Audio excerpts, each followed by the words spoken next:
What do you do when certain Thanksgiving leftovers just leave you hanging? Sometimes you may find yourself with too many apple pies, store-bought apple pies that don't quite nail it, or maybe someone, or you, made an apple pie that needs some refurbishing. Today I want to share with you my trick for transforming a not so great vegan and gluten-free apple pie into a brand new delicious dessert that's easy as pie.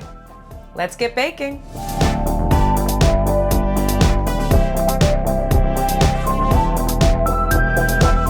So friends of mine who came over to visit were so nice. They were considerate and got me a gluten-free and vegan apple pie. Unfortunately, it really wasn't that great. I think that a lot of companies that are making vegan and gluten-free stuff may not be specializing in that. And therefore, you're gonna end up with a not so great item. I'm not here to slam any business that's trying to add some more vegan and gluten-free options. We need so many more of those. I just think sometimes they need a little help, a little more guidance, and some more experience in making these items. We did go through about half of the pie, but none of us were happy about it. But I didn't want to just throw this away. So what we're gonna try today is make some apple bars. I went with bars because, like I said, we only have about half of the pie left. So it's not enough to make like a cobbler or something like that. But I think a nice thin, crispy apple bar would work out really well with what we have left here. So let's get to dissecting this. To me, we have about 3 components to this pie that I'm gonna separate. We've got our crumble, we've got the apple, and then the crust. So let's do surgery. I'm gonna do my best to get as much of the apple crumble into a bowl. It's not gonna be perfect. You're gonna get some apple in your crumble, some crust in your apple, but let's just get the bulk of the crumble. I mean, honestly, the crumble was pretty good.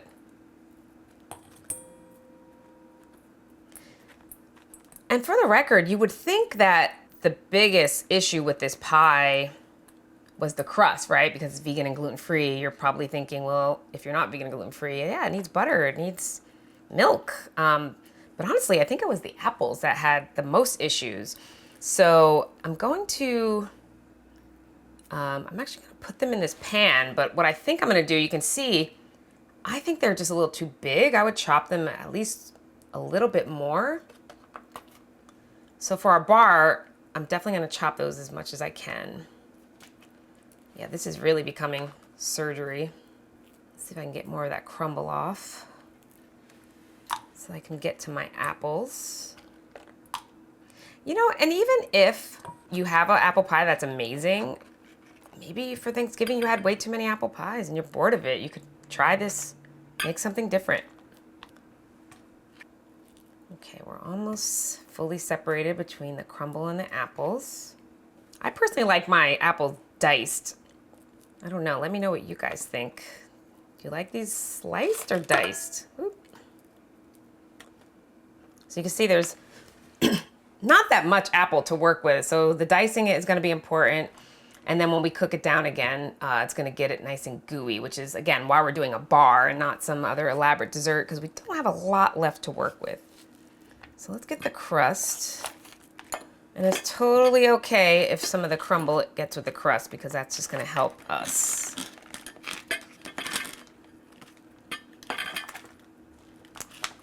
Man, it really stuck too. That was the disappointing part. And if you watch any of my other episodes, you know things sticking to a pan give me a lot of anxiety, and I always go overboard with flouring and oiling my pans, and this is why. But let's try not to waste any of it. Try to get as much of it out of here as I can.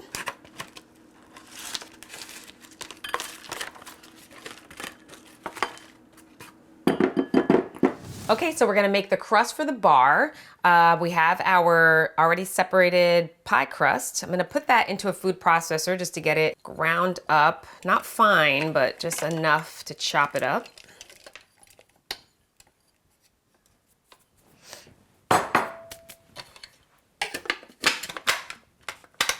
And we're gonna use the chop feature first. Let's see if we need the grind, but I think just chop will be fine.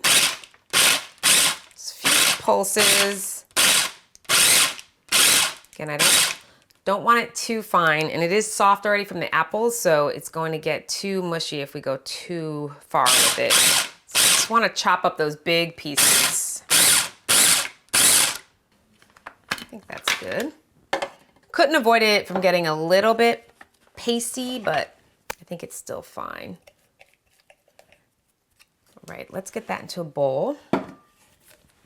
Now, because it is a little bit soft, we want to add a little more texture to this. So one ingredient that I am going to add, or two I should say, is some butter and some pecans. Or pecans. Which one do you say? Depends on how fancy I feel. So we're going to get our blender out. And this one we are going to want to do a little more fine so that the pecans become more like a powder. So I guess about a half a cup would do it. So I have a half a cup of our pecans. They're already chopped, but we definitely want this into a powder form. Or not so much powder, but you know what I mean. Okay, let's take this.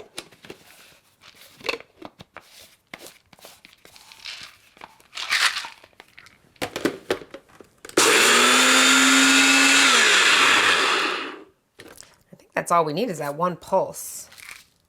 Because I don't mind that there's a little crunchy bits in there. So we're going to blend that with our crust, and do not want to leave anything behind. So let's take this guy.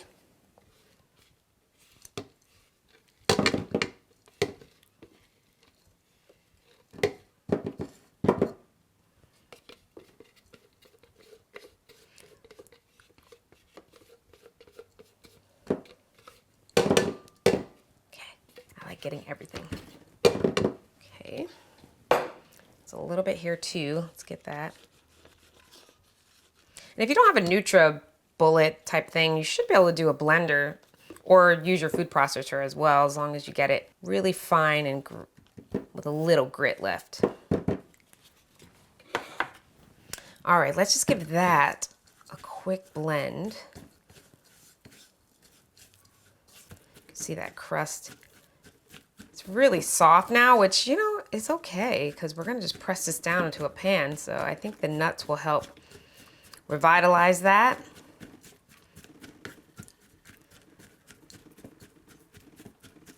And then we really want to bind it together. So I have 2 tablespoons of melted butter, but I'm actually just going to start with 1 tablespoon and we're going to see how that goes.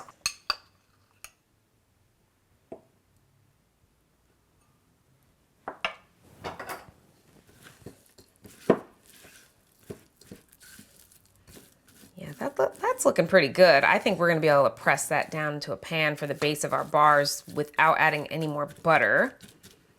So that's 1 tablespoon of vegan butter melted. And then we have half a cup of our ground up pecans, and then the remainder of our pie crust, which was half of a pie. So let's get that into our prepared pan. I'm going to use gloves so that I can just press this down. And for my pan prep, I just have a small square pan here because I think that's all I'll need. And I lined it with parchment, but I also put a little olive oil down because, you know me, extra protection. But I've left these lips here so that I can lift it up, because what I want and what I'm hoping for is that the bar gets really crispy on the bottom. So I want to just be able to pick this up and then let it cool before cutting it. So we're just going to grab that and get this in here. Spread it around.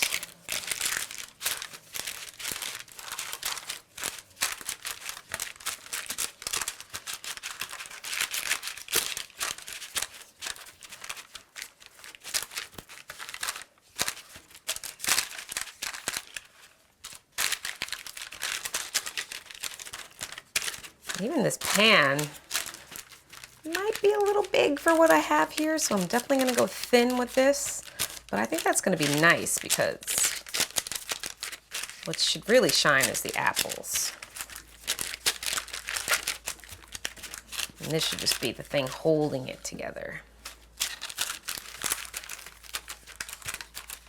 So I'm gonna press that down nice and as even as possible.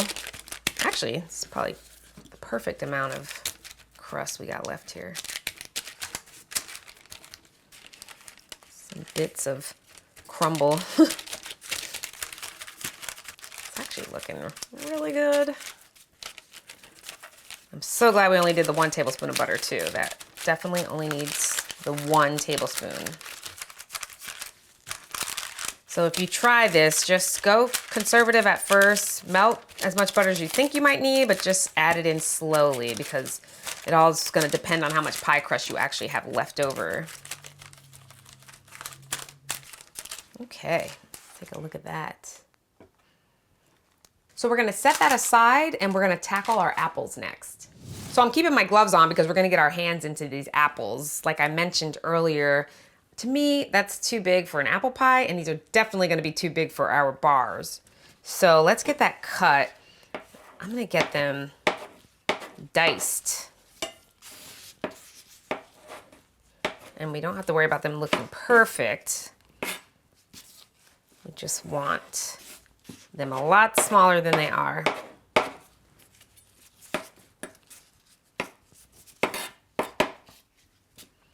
So I'm just kind of cutting them down the center long ways and then just in half.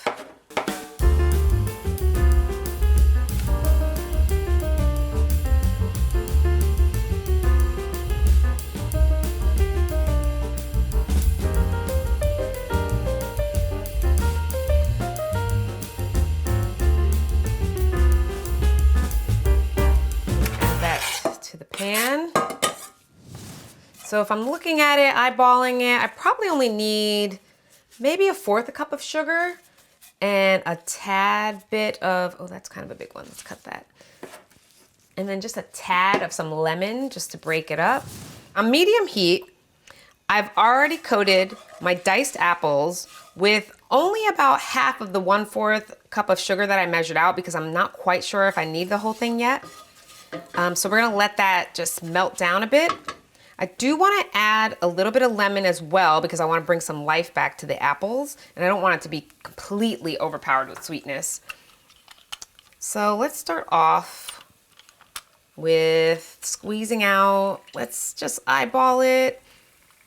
I'm gonna say probably a teaspoon or final verdict, 2 teaspoons. Recipe is being built as we work. But that's looking good. That's looking really good. And you know what? Now that I added that lemon juice, I'm confident that we can do the full 1/4 cup. Make sure the heat is not too high. Stir it. I don't know, guys. There's a chance I might add a little more sugar. Let's see. Just got to keep in mind we have to cover the pan with the apples.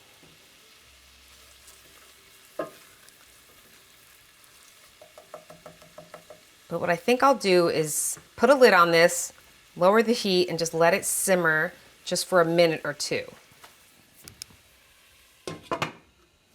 It's looking good. I do want my apples to get a little more brown than they started. But that's looking good, ooey gooey. So I think I'm going to add a tablespoon more of sugar and a teaspoon more of lemon.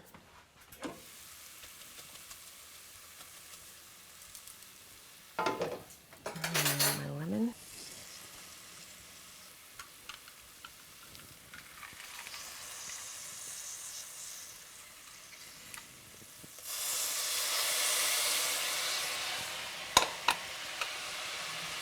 Give that a stir. We want it to be nice and saucy on top of our bars.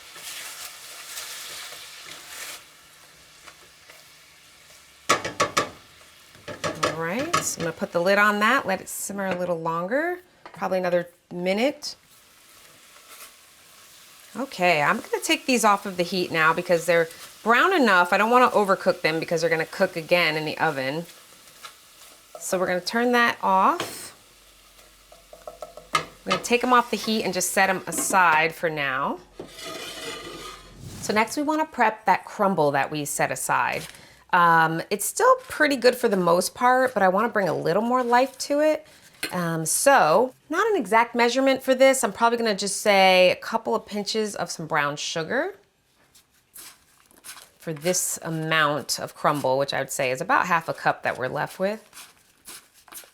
So a couple pinches brown sugar, actually maybe 3 should do it. Get it blended in there. And then we'll add some cinnamon. And that's probably about half a teaspoon. I think with something like this though, like measurements, just do what you think works. If you're a real big cinnamon fan, I don't think there's anything wrong with going a little bit heavy. If not, you don't even have to use it at all. All right, so our oven is preheated at 400, so let's throw this in for about 10 minutes.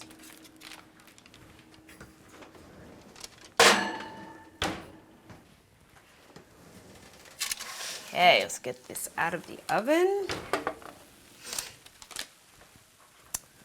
Looks pretty good. It got nice and brown on the edges here, fluffed up a bit, and it smells amazing. So let's add our apple topping to this. All right, so we have our apple topping here, and it's gotten really ooey gooey, which is what we want. So spread that on here. Get all of our apple gooiness.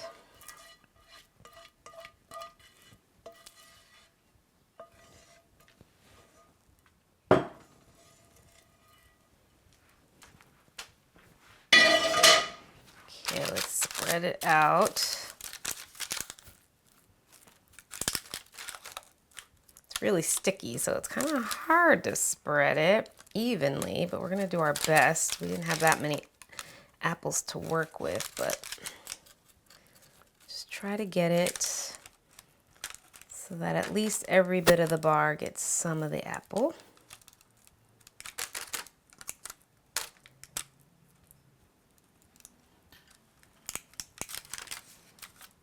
A little tedious. All right, I think we got some good coverage there. And then we're going to add our final touch, which is that crumble that we brought some life back to with the brown sugar and cinnamon. Let's get that on here.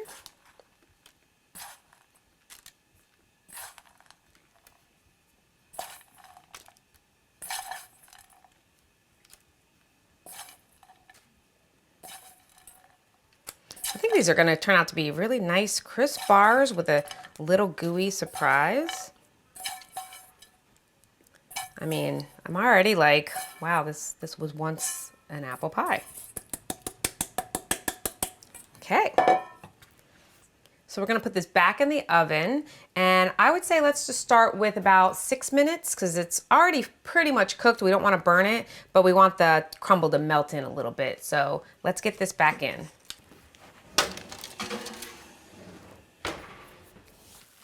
Everything's still sizzling and bubbling. We'll definitely have to let this cool, but looks like everything got blended together.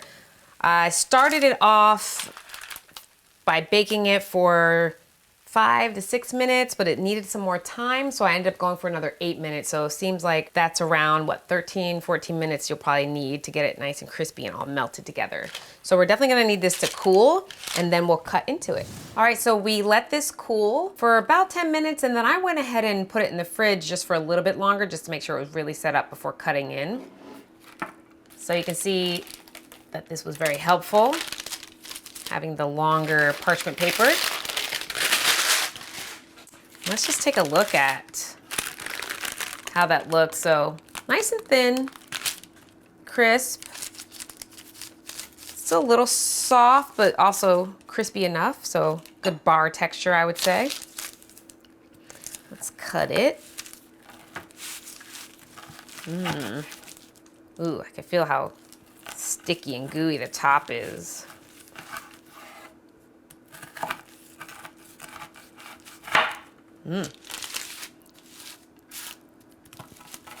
All right. Just gonna cut a few pieces just so I can have one right now. I'm gonna take this little end piece. Nice and crumbly and sticky on the top. All right, let's try it.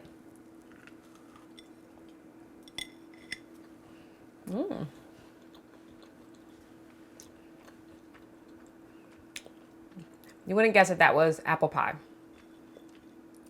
That is, that's actually really good.